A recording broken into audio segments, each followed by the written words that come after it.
Assalamualaikum warahmatullahi wabarakatuh. Saya Anggila Narotbatil Aliyah dari kelas B Sastra Inggris. Di sini saya akan menjelaskan tentang dinamika dan tantangan Pancasila dalam Islam. Pancasila merupakan sumber ketertiban hukum Indonesia, sebagaimana tertuang dalam ketentuan tertinggi pembukaan UUD 1945 secara konstitusional.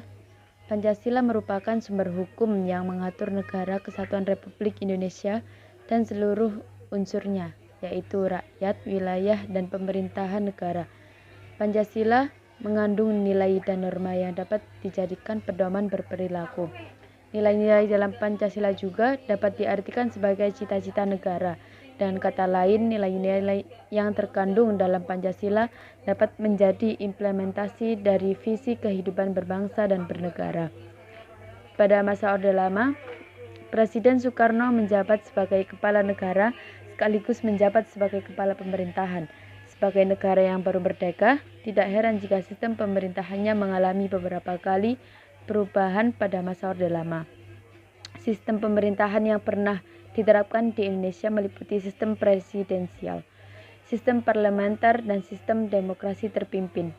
Pancasila memiliki nilai-nilai luhur yang harus dijadikan pedoman hidup agar setiap masyarakat dapat menjunjung tinggi sikap patriotisme dan nasionalisme. Pentingnya nilai-nilai luhur dalam Pancasila dapat menjadi petunjuk serta pedoman hidup bagi masyarakat dalam segala kegiatan. Nilai-nilai yang tercantum dalam Pancasila mencerminkan kehidupan bangsa Indonesia yang telah menjadi bagian yang tidak terpisahkan. Nilai-nilai utama Pancasila adalah nilai ketuhanan yang Maha Esa, nilai kemanusiaan yang adil dan beradab, nilai persatuan Indonesia, nilai kerakyatan yang dipimpin oleh hikmat kebijaksanaan dalam permusyawaratan perwakilan, dan nilai keadilan sosial bagi seluruh rakyat Indonesia. Butir-butir yang tercantum dalam Pancasila tersebut berasal dari pandangan hidup bangsa Indonesia, sehingga makna Pancasila dapat disebut juga sebagai jiwa bangsa, kepribadian bangsa, dan sebagai sumber hukum negara. Dan tantangan Pancasila dalam Islam. Islam seringkali diperdebatkan dan dibenturkan, dan keduanya acap kali dianggap sebagai dua kutub ideologi yang saling berseberangan. Perlunya sebuah kesadaran akan pemaknaan hubungan Islam dan Pancasila. Proses dialogis antara Islam dan Pancasila merupakan sebuah perjalanan panjang sejarah Indonesia. Pancasila bukanlah Islam, tetapi Pancasila memperoleh ruh yang menghidupkan melalui Islam. Islam merupakan agama universal. Ia bukan sekedar pelaksanaan ibadah kepada Tuhan, melainkan merupakan bentuk pelaksanaan hubungan kebajikan antara sesama makhluk juga kepada alam ciptaan Tuhan. Dalam telaah Islam sebagai konsep yang utuh tersebut telah menimbulkan perdebatan ideologis filosofis dalam hubungannya dengan negara. Telaah atas hubungan antara Islam dengan Pancasila dan negara hukum menjadi menarik untuk dikaji. Setidaknya disebabkan oleh dua hal. Pertama, bahwa hubungan antara Islam dan negara selalu berada dalam wacana perdebatan apabila dikaitkan dengan landasan filosofis negara Pancasila. Pancasila telah menjadi kesepakatan bangsa Indonesia dengan segala pertimbangan, baik seperti letak geografis, kondisi demokrasi, serta kekayaan budaya Nusantara. Hal ini disebut sebagai sesuatu yang final ataupun dengan sebutan The Great Oath. Pancasila diyakini sebagai dasar yang mampu mempersatukan bangsa dari kayanya suku, ras, dan budaya yang dimilikinya. Sehingga Pancasila diyakini bahwa nilai-nilai mampu mewujudkan nilai-nilai toleransi antara umat beragama. Tanpa pemersatu maka tidak ada kekuatan bangsa, sebagaimana pendapat dari politisi Amerika Serikat John Gardner bahwa tidak ada bangsa yang dapat mencapai kebesaran ataupun keagungan jika tidak memiliki sesuatu yang dipercaya, dan yang dipercayainya itu memiliki dimensi moral untuk mempertahankan peradaban warga negaranya. Pancasila merupakan falsafah bangsa dan dasar negara Indonesia yang seharusnya menjadi kerangka dasar norma-norma bernegara dan bermasyarakat yang bermartabat. Kondisi bangsa saat ini sungguh sangat memprihatinkan. Dirasakan bahwa kondisi bangsa saat ini mencerminkan belum diimplementasikan dan dipraktekkannya dalam kehidupan sehari-hari secara langsung. Segala perpecahan dan konflik yang terjadi sangat jauh dan tidak mencerminkan jati diri bangsa sesungguhnya. Perpolitikan yang terjadi marak dengan isu-isu sara, budaya, agama, etnis, dan golongan. Hal ini bahaya bagi disintegrasi bagi seluruh wilayah kesatuan Indonesia.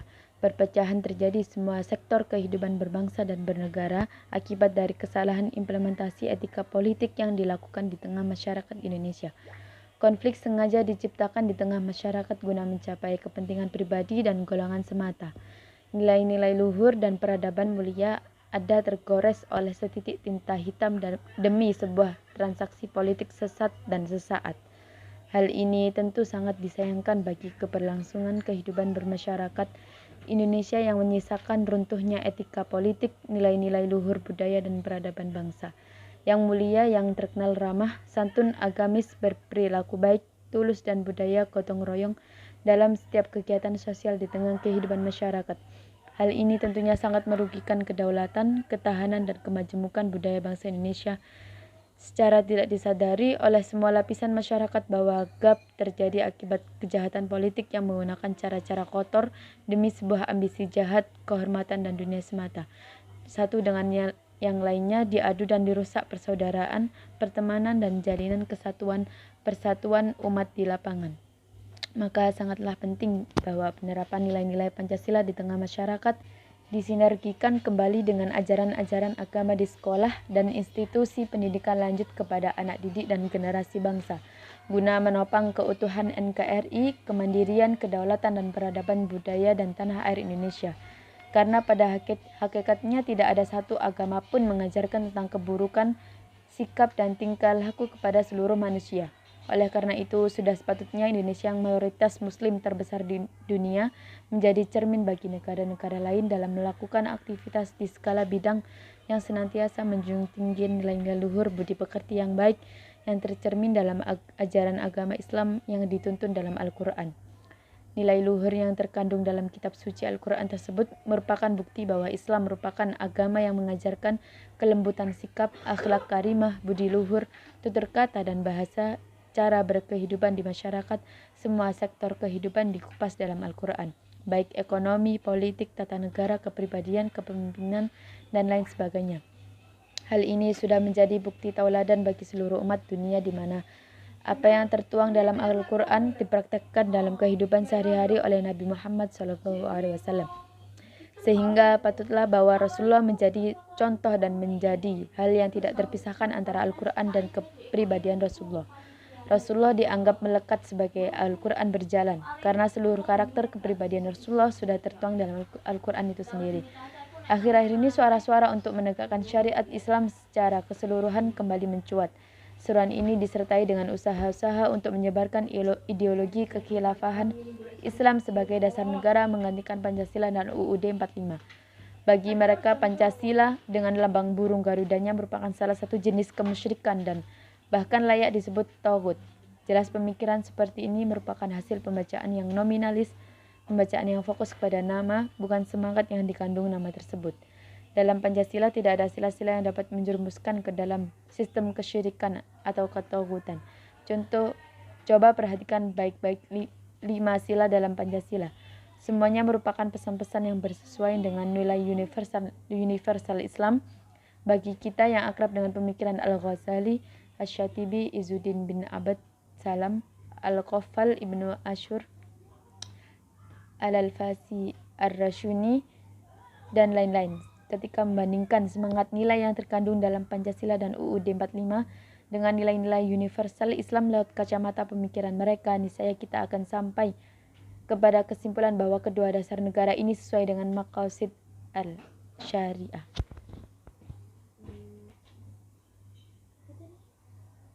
Sekian, terima kasih. Wassalamualaikum warahmatullahi wabarakatuh.